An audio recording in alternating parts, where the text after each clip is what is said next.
Hello and welcome to Talk West Ham. It's been a while, but we thought it's about time we did another one. It's a show that puts you in control. You phone up, you choose a topic, and you talk to us. And we talk back to you, unfortunately. Gonzo, it's been a while. Are you looking forward to doing one of these? Yeah, I am. It was one of my favourite shows, and we've probably got an extra subscriber or two since last time. So this will be a new show for some people to watch our channel. It's sort of like it's like Talk Sport without the whinging about Arsenal and without that annoying knobhead Adrian Durham on it. Yeah, it's a very biased Talksport, but that's how we like it. It's a West Ham Talksport in video. And you can get involved, and here's how. You can email us, hammerschat@gmail.com. Just put Talk West Ham in the subject. Just email us and say that you want on. You can get in touch with us on Facebook at facebook.com/hammerschat, or come on to Twitter @hammers_chat and let us know on either of those platforms. And lastly, that's right, we're giving you a fourth option to get in touch. Come on to our forum at hammerschat.com. All the links are below, so you don't even have to type anything. Just click below and get in touch with us. Say, I want to come on. And depending on how many people get in touch with us, it depends on when we'll do the next show. But anyway, guys, are you ready for caller number one? Bring them on. Let's get on with it.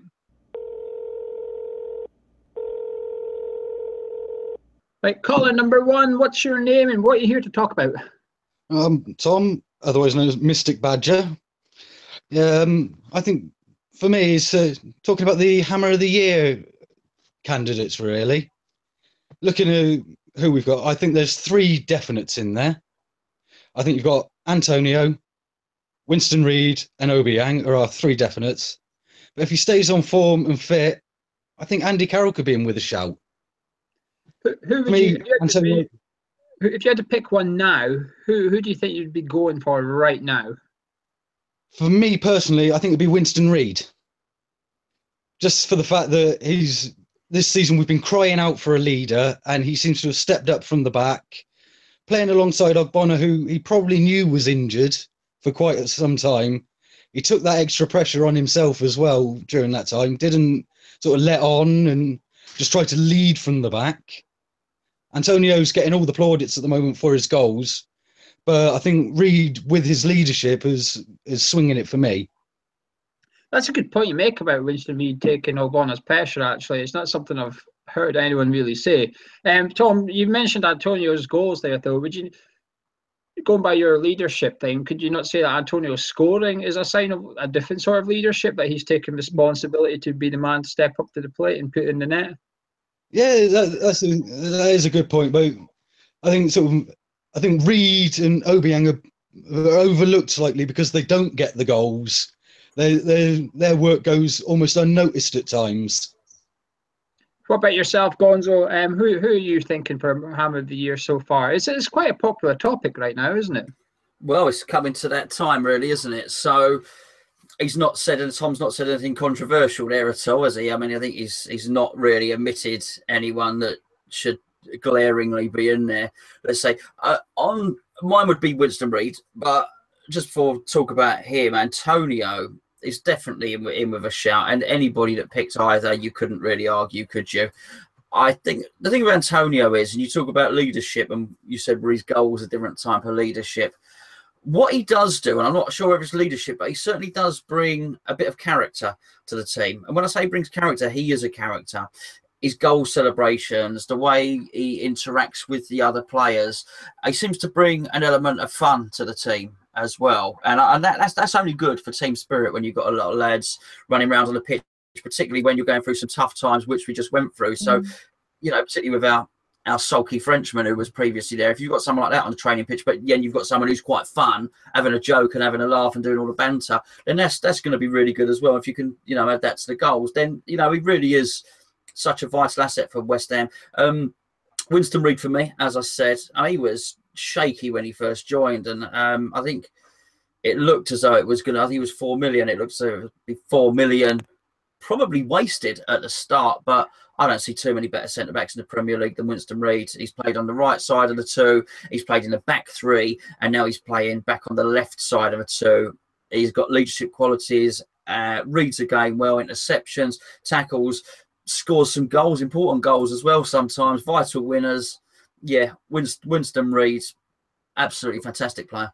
Well, Tom, the last man in your trio there is probably the man that, well, he was man of match at the weekend against Southampton, Pedro Obiang. Could you make an argument that this guy, if big clubs were looking at West Ham, perhaps he's the most desirable player out of the three you would purchase? I think so. He's someone that he seems to control the midfield quite well. He looks as though he's one of those players that I'd have him in any side in the Premier League at the moment. When you look at Leicester last year and Chelsea this year, they've obviously got Kante. Do you think that now we're looking at Obiang, does it sort of demonstrate just how important it is, Tom, to have someone that can play that sort of defensive midfielder role? Yeah, definitely. Someone that's willing to sort of sit in front of the back four, is not all out for the glory. He seems to just work for the team, covers every blade of grass, and his eye for a pass is exceptional, I think.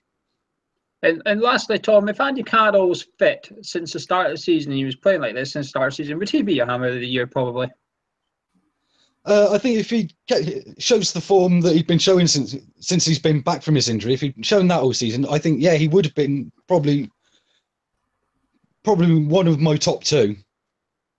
Gonzo, who's your runner-up for Hammer of the Year? You picked Reed out. If you had to pick one out of Obiang and Antonio, maybe Andy Carroll as well to be your second choice. Antonio, just fantastic. I know we're dealing with this year, but just he's done such a rise from non-league football that he's done ever so well, and he looks at home. He's one of the best goal scorers in the Premier League, particularly from a midfielder. So yeah, he'd get a very close. Runs Reed very, very close. Last question, Tom. Do you think maybe it's a little bit silly? Gonzo was right there. We're going to have to vote for Hammer of the Year soon. Do you think it's a bit silly that we have to vote too early in the season? Because, come the last 4 games of the season when you've already put your vote in, Andy Carroll could bang in 10 goals or something, and that could maybe sort of swing it in his favour, if you like. I think sort of going on from most of the season now, most people have their minds made up on who their Hammer of the Year is. So I think really voting about now is probably the right sort of time, really. I think you should vote at the end of the year anyway. But Tom, thank you for your call. You guys watching, let us know if you agree with Tom. But Tom, thank you for joining us on Talk West Ham. Okay. Thank you very much.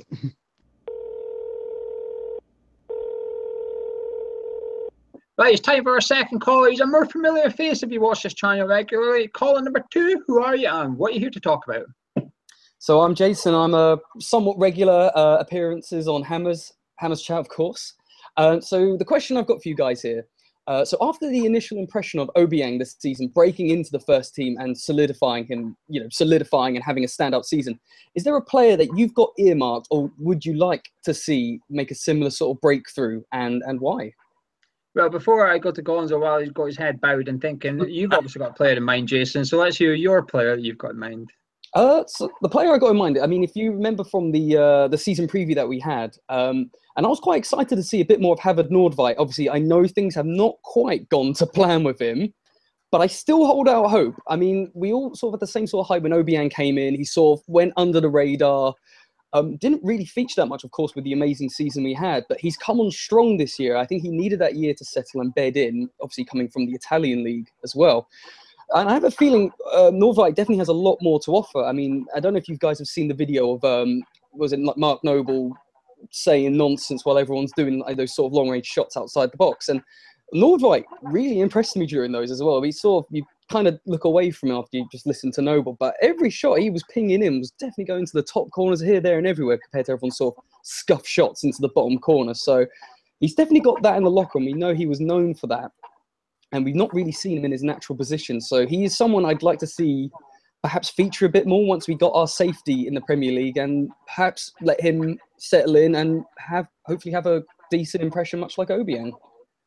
I echo that opinion. Gonzo, what about yourself? Have you given up on Nordveit, Gonzo? Can you see him making a breakthrough? Yeah, I think Jason's been drinking. Just out of interest, Jason, when you say you see him, what position do you see him in? So you say him solidifying his place in the team. So Obiang has very much made central defensive midfield his own. So where do you see Nordveit? Because he's played at right wing, he's played centre back, and of course he's played in central midfield.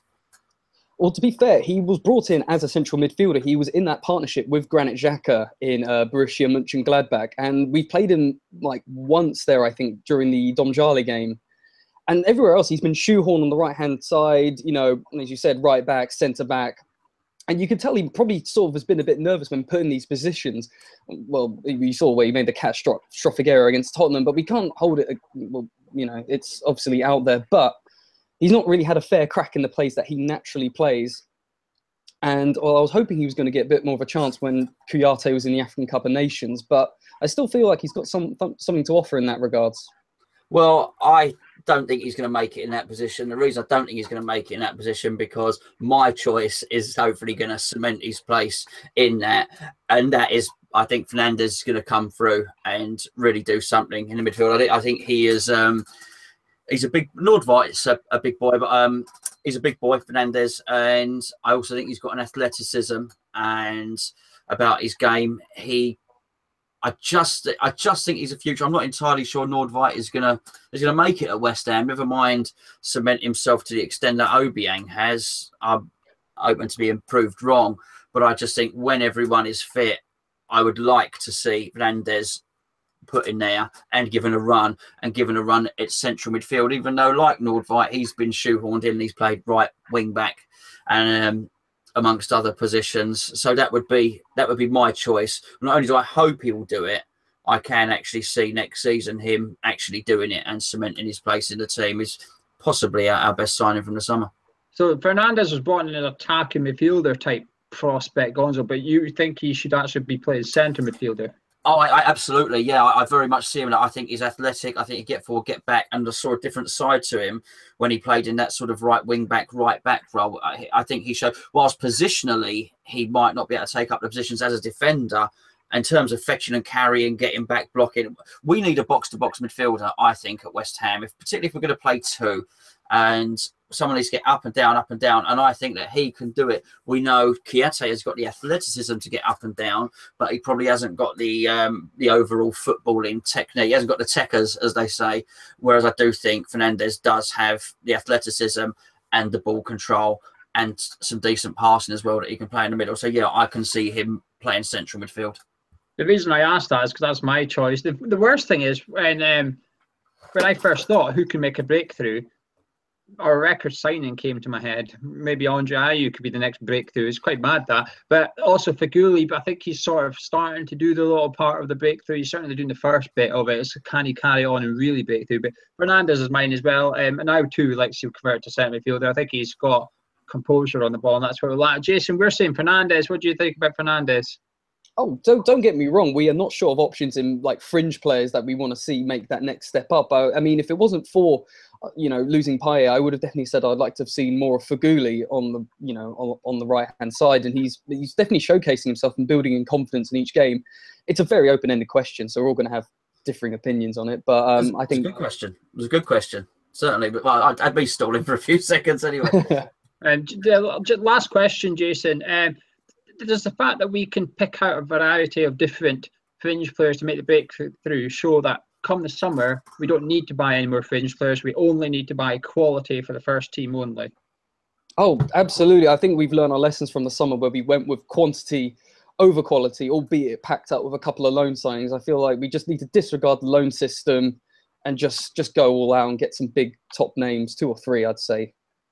Well, you guys at home, let us know if you agree with Jason. Put in your comments below who do you think will make the next breakthrough at West Ham, or who would you like to see the next breakthrough? Might be 2 different answers, but Jason, as always, we'll see you again soon. Anyway, actually, you were on the preview earlier this week, doing the preview for the West Brom game. So thank you very much for joining us, Jason. Anytime, Gio. Catch up with you soon, guys.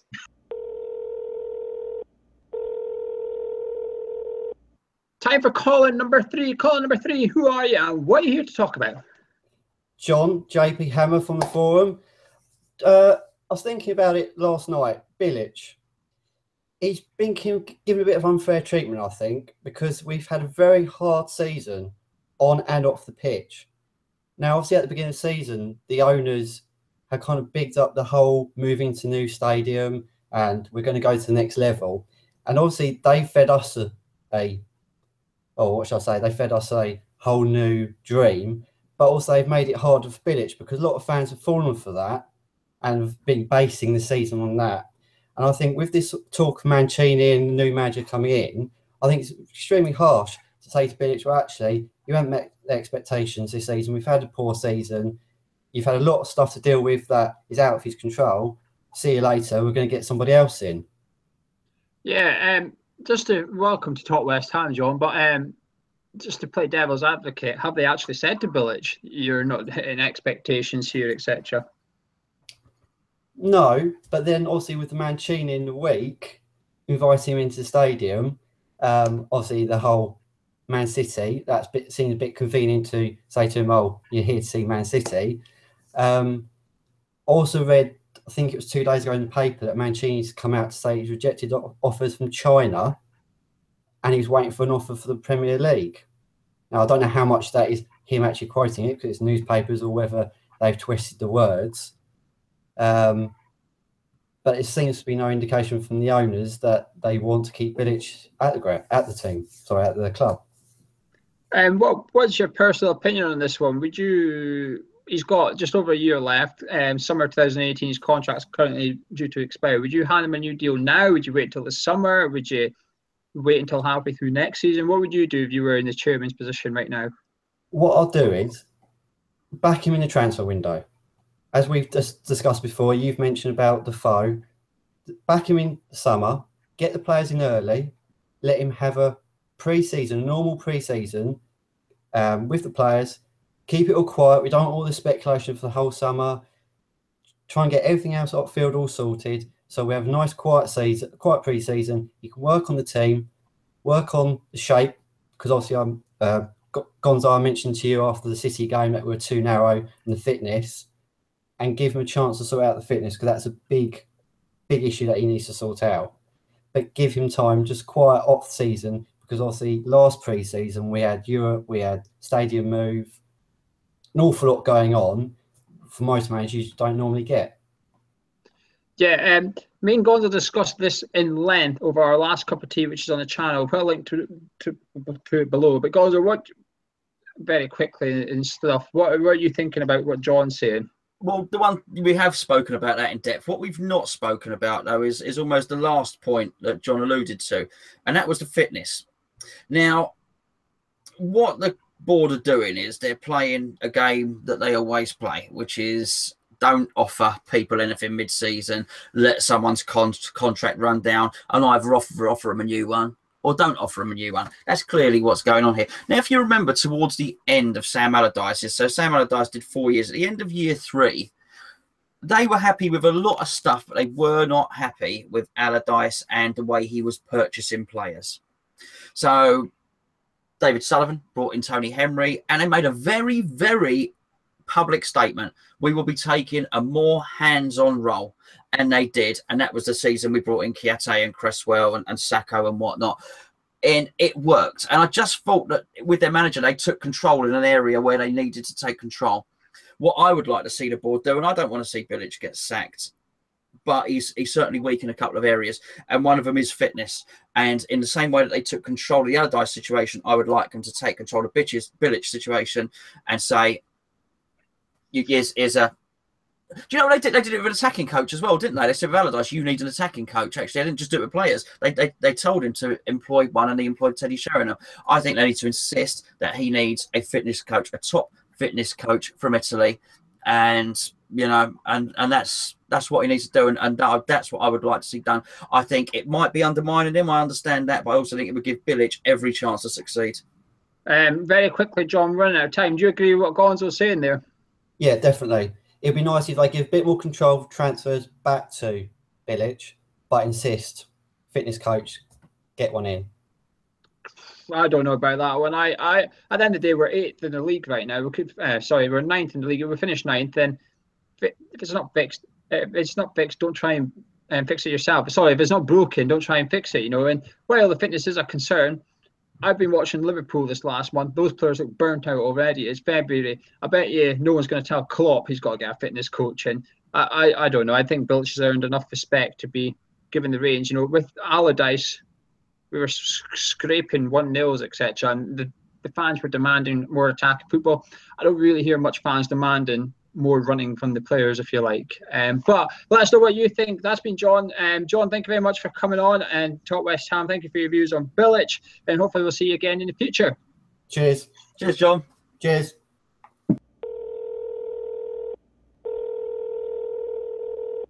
Right, it's time for caller number 4, second last caller of the evening.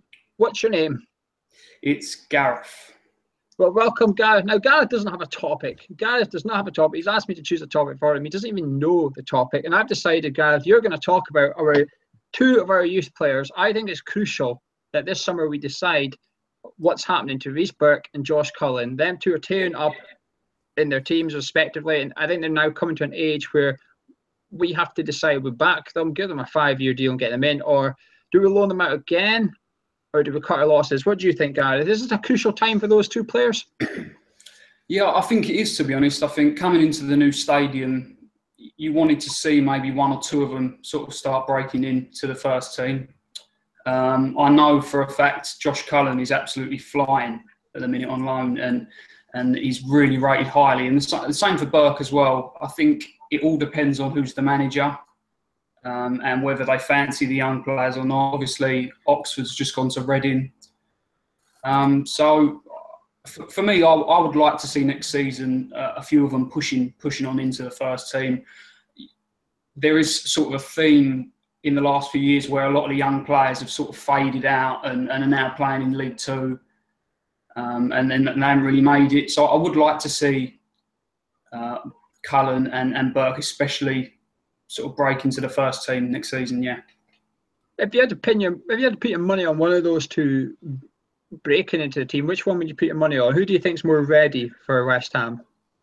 I personally, I really fancy Cullen breaking into the first team. I think Noble is a good figure to have in the squad, but you can see this season he's not really always at his best. I mean, he had an absolute blinder at the weekend, I've got to say, but I think it may be perfect for Cullen to sort of fit into that and sort of have Noble as like a mentor in that central midfield role where he learns from him, but he's playing, and I think that'd be good. But if I had to choose one, it would probably be Cullen, because I mean, I think every time I look at the end of a Bradford game, he's got man of the match. I think the last 7 games or something ridiculous. So I think, and he seemed like a good character as well.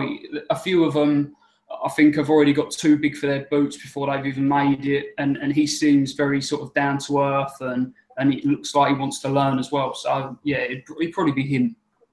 It's a good point you mentioned his character, actually, because when they were doing that GoFundMe or that Just Giving page for Nasha, the young kid, Josh Cullen was one of the first players to put his hand in his pocket and donate to him. And I think that you're right, actually, that represents a very good sign of character, and it's sort of almost familiarises with the whole West Ham sort of way we like to think we're a family, etc., and we look after our own. And Gonzo, what are you thinking there? You're sitting listening to Gareth. Do you agree with him? Yeah, well, I think he spoke very well, actually. I think we need more young players, full stop. I also think that what they do, I mean, Cullen's Irish. I think he's Irish, he plays for the Republic of Ireland. But he's still West Ham, you know. He's come through the academy. And I think we just need a little bit more of that West Ham. We make a lot about Mark Noble. And I love Mark Noble to bits, but we make a lot about Noble because he's West Ham. You know, he's not the best. He's not going to win Ham. We just discussed Hammer of the Year earlier. He's not going to win Hammer of the Year. We love him because he's West Ham. And we just need a little bit more of that in the team. We discussed Reece Burke before. He goes to away games. That's fantastic. To see him at away games is absolutely brilliant. And yeah, I mean, if he is getting all these Man of the Match awards, I know you really rate him as well, Gio, Cullen, I'm talking about here, then let's get him in the team. Let's get him involved. If we have a big budget next year, like you alluded to earlier, let's just go out and buy 1 or 2 players. Let's not go out and buy 6 or 7 players. And if we need these other players that we'd normally go out and spend 5 million on or whatever, let's make them the youth players. What I don't want to see is them involved in a pre-season tour to Hong Kong or wherever it's going to be, and then they disappear and don't get a chance again. Give them a chance. Give them 2 or 3 games, not all at once, 1 at a time. But there's enough players going out the other way, I think, in the coming season to allow us to involve a few. Just quickly, Gareth, Reece Oxford's on loan at Reading now. Next season, would you be looking to loan him out again? Because he's got a couple of years. He's a couple of years younger than Burke. So would you use that to your advantage? This is a really tricky one for me, because the frustrating thing with them playing in the same position is it's almost like one of them may miss out and the other one is going to then kick on. People really rate Oxford. I mean, I was at the Arsenal away game at the start of last season when he had Ozil in his pocket for 90 minutes and he did look the real deal. I mean, I've started to go to the under-23 games over at Dagenham and Redbridge. And I watched Oxford last Friday against Villa. And then he didn't seem all that. And I don't know what's really going on with him. I think if I had to choose between the two of them, who I think is going to do better, I think it's going to be Burke. Because, again, it goes back to the character and the ego at a young age. And I think it may have gone to Oxford's head a little bit. I don't know. People may grill me for that. But I think Burke, will do better. I think he will be the one that will get the chance in the first team. I mean, he's doing all right on loan as well. So, but if it was at the two, I would say Burke is going to do better and get that chance, and I would probably choose him. Totally agree. And the funny thing is, as well as Burke's doing on loan, he's doing well on loan at right back at Wigan. You could not make it up. But Guy, thank you very much for your call, and hopefully we'll see you on in a future episode. Brilliant call, that. Thank you. Cheers, Gareth. Not a problem, lad. See you on the boat soon, yeah? Cheers. Right, on to our final call of the night. Caller number 5, you're our last one. Make it good. Who are you and what are you here to chat about? My name's Bez. Been a supporter for 30 years now, and I just wanted to have a chat with you guys about where you think the club's going with regards to European football. How far off do you think we are to compete? None of this kind of inter-toto kind of qualification stages, malarkey. Just in general, how far off do you think we are in pushing forward and making a claim for European football? Well, I think the Intertoto Cup is about as old as that T-shirt you're wearing, first of all. But, where do you think, Bez? How far away do you think we are from being a regular European contenders? I think that's what you're trying to suggest. I think we're kind of stuck in a little bit of a rut. I don't think that we can attract the type of player. Most European players want European football.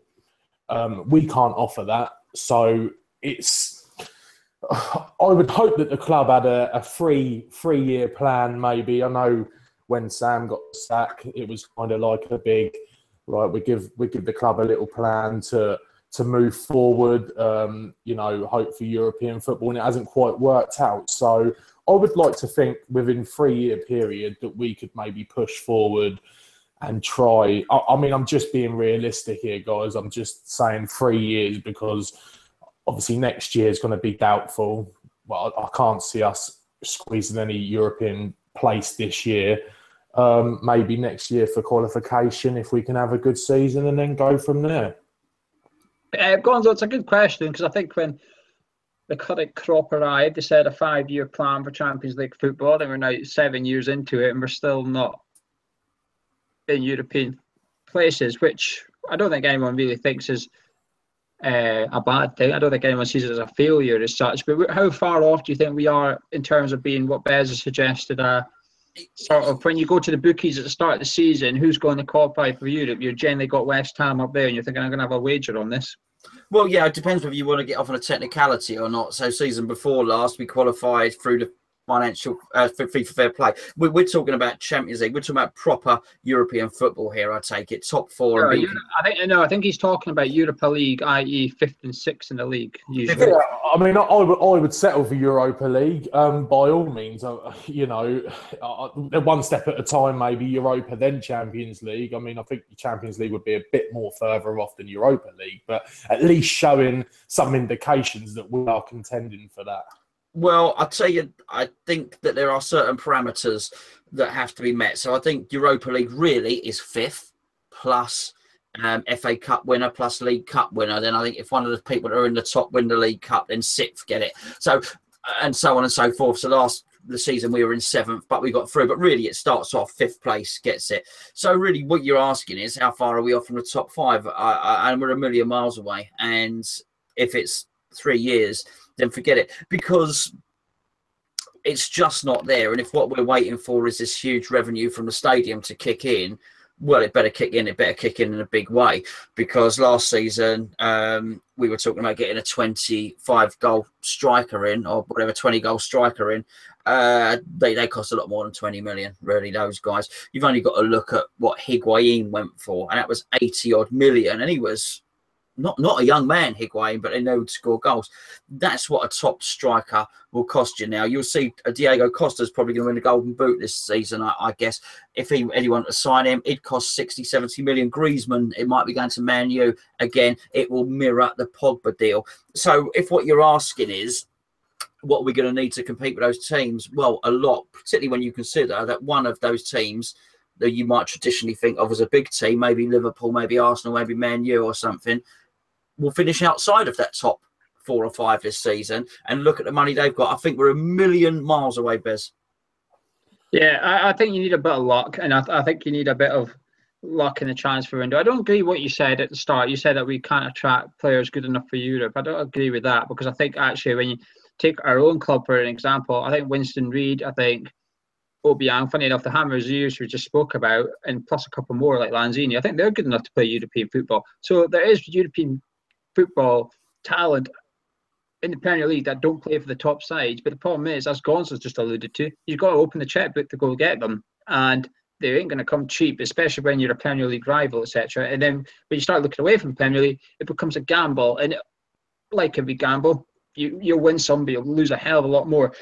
Bez, in 3 years, if we've got the current owners, etc., would you take sort of top 10 finishes between 10th, 9th and 8th, pushing for 7th, if you like, until we can get the guy with the checkbook that Gonzo wants?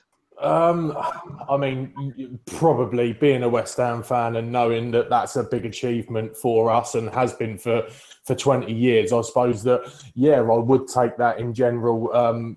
You know, getting back to the only competition we have really won is the Intertoto Cup. You know, settling for 7th position in a league, which is probably the most competitive league in the world, where on their day anyone does beat anyone, hence why we're looking at Leicester maybe looking at relegation this season, and they won the league last year. So yeah, in that respect, I would take top half of the table, and I would be happy with that. It's just maybe I'm a little bit too optimistic and just been to the Saints game and we had a good win that I'm trying to...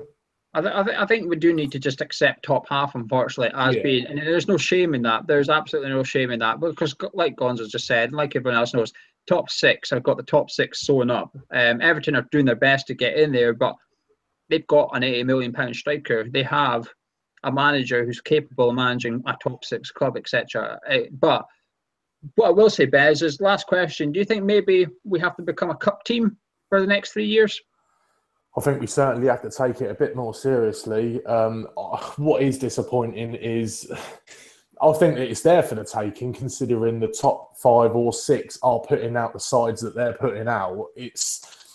I think, yeah, that maybe is the only way that we could gain access to it. And if that spot drops, because the only way we've got of getting into Europe is by one of the top 5 or top 6 winning one of the cups. And so that position does then drop down, like you say, qualification. But yeah, I do think that to get a bit of silverware, we need to look at the cups for sure. What about yourself, Gonzo? I mean, that's why I see West Ham as right now a cup. Well, we're not doing it, but we should be a cup team and top half finish type thing. Well, West Ham have always been a cup team, and rightly so. I just think that sometimes you just got to accept things for the way they are. And just because we're not qualifying for Europe or in those top teams, don't mean we can't have a bloody good time. Okay, no. I saw Bez. Bez was with me, came to the boats for the Man City game. We got absolutely thrashed. I was with Bez. I saw Bez at the Southampton game. We had an absolutely great time. It was all singing. It was all dancing. It was an absolutely fantastic day out. And we're West Ham fans. We don't expect to win anything. We go there to enjoy ourselves. And I tell you what, we go to the away games, we go to the home games, and when we win and when we're in good voice, even that Man City game, you looked at them over in 1-1-4, they're mental. They're all dancing and singing. We're 4-0 down. It was brilliant.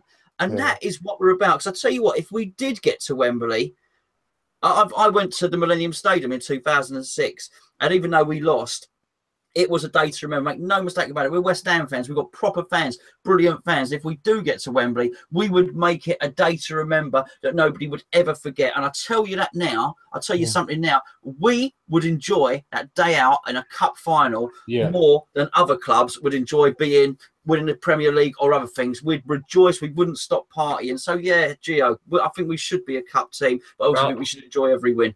I'll tell you something else. We're out of time. That's what else I'll tell you. But, Bez, thank you very much for joining us. We'll have you again in the future. Keep in touch, Bez. Thank you very much. Cheers, mate. Bye. So there we have it. 5 callers, 5 West Ham fans, 5 different topics, more than 5 different opinions because we didn't all agree on it. Gonzo, are you happy with our collective audience tonight? Yeah, I thought they all did really well. Posed some really good questions and covered pretty much everything that needed to be covered. And hopefully, looking forward to we'll do another one soon. Hopefully. Yeah, definitely. But anyway, like we told you at the start, you can get in touch because you are in charge. It's up to you when we do these shows. You choose the topics. Just get involved. Just to recap, it's hammerschat@gmail.com. Facebook.com/HammersChat, Twitter @Hammers_chat, and of course the forum at HammersChat.com. But before we leave you, we want to know all your opinions. Like we just said, there's been 5 topics, so there's plenty of comments you can leave below. Let us know your comments on everything. So we want to know who's your Hammer of the Year so far? Is it Obiang? Is it Antonio? Is it Winston Reid? We had 3 different answers there, I think, for you. And Jason came on and said, who do you think will make the next breakthrough? Well, let us know who you think it will be, or who do you want to see? It could be 2 different answers. And then when John came on, he spoke about Bilic. What's happening with Slaven Bilic? It's a popular topic among West Ham fans right now. So you can let us know your opinions on that. And then, of course, we had the young Gareth, who then I threw at him. What's your thoughts on Burke and Josh Cullen? He handled himself very well. But what's your thoughts on home of our 2 youngsters out alone? What are we doing with them in the summer? Then lastly, just there you saw Bez talking about how far off we are of Europe. I think Bez might be one that's going to get disappointed. Do you think, Gonzo? 3 years for European football, I think he's going to have a longer wait than that, unless he knows something we don't. No, I think Jason's going to be disappointed if he thinks Nordvigt's going to break into the team. So I think he might be waiting a little bit longer. Next week, you're up to something different, Gonzo.